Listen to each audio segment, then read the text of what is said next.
وہ بکریوں کا چرواہا حبشی نسل سے تعلق رکھتا تھا اور ایک یہودی کا غلام تھا، اور اس خطے کے سب لوگوں کی طرح اس کا رنگ بھی کالا تھا، اور سخت محنت و مشقت کی وجہ سے اس کا پسینہ بے تحاشا بہتا تھا۔ وہ سارا دن یہودیوں کی بکریاں چرایا کرتا تھا۔ اپنی زندگی میں مگن بکریاں چرانے کے علاوہ اسے دنیا کی کسی اور چیز سے غرض نہیں تھی۔ ایک دن بیٹھا ہوا تھا، یہودی جنگی تیاریوں کے بارے میں باتیں کرتے ہوئے اس کے پاس سے گزرے۔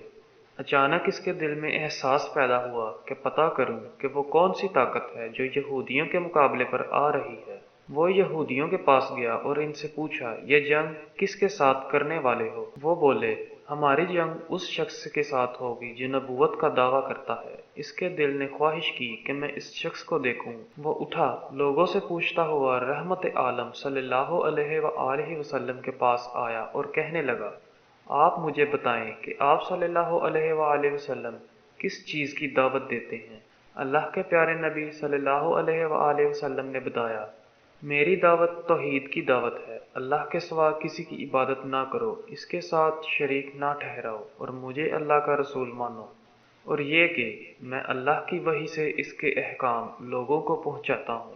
اس نے کہا، اگر میں ایک اللہ پر ایمان لے آؤں اور آپ کو نبی صلی اللہ علیہ وآلہ وسلم مان لوں تو کیا ہوگا؟ آپ صلی اللہ علیہ وآلہ وسلم نے فرمایا، جنت میں جگہ ملے گی۔ وہ بہت حیران ہوا اور بولا، اے اللہ کے پیارے نبی صلی اللہ علیہ وآلہ وسلم، میرا رنگ سیاہ ہے، میں خوبصورت بھی نہیں اور میرے پاس کچھ بھی نہیں۔ اگر میں اللہ کی راہ میں لڑتے ہوئے شہید ہو جاؤں تو کیا مجھے جنت نصیب ہوگی؟ آپ صلی اللہ علیہ وآلہ وسلم نے فرمایا، ہاں، اللہ تجھے ضرور جنت دے گا۔ اس نے پوچھا، مگر اب اس ریوڑ کا کیا کروں؟ بکریوں کا مالک قلعہ میں بند ہے۔ یہ مالک یہودی تھا اور خیبر میں صرف یہودی آباد تھے۔ رسول اللہ صلی اللہ علیہ وآلہ وسلم نے جواب دیا، بکریاں جہاں سے ہانک لائے ہو اسی سمت ان کا رخ پھیر دو، وہ خود بخود اپنے باڑے میں پہنچ جائیں گی۔ اس نے مٹھی میں کنکریاں لیں اور ریوڑ پر پھینکتے ہوئے کہا، اب میں تمہاری چوپائی نہیں کر سکتا، اپنے مالک کے پاس واپس چلی جاؤ۔ دیکھتے ہی دیکھتے بکریاں قلعے کی دیوار کے پیچھے پہنچ گئیں جہاں ان کا باڑا تھا۔ اس کے بعد وہ اٹھا اور یہودیوں کے خلاف جنگ میں شریک ہو گیا اور لڑتے لڑتے راہ خدا میں جان دے دی۔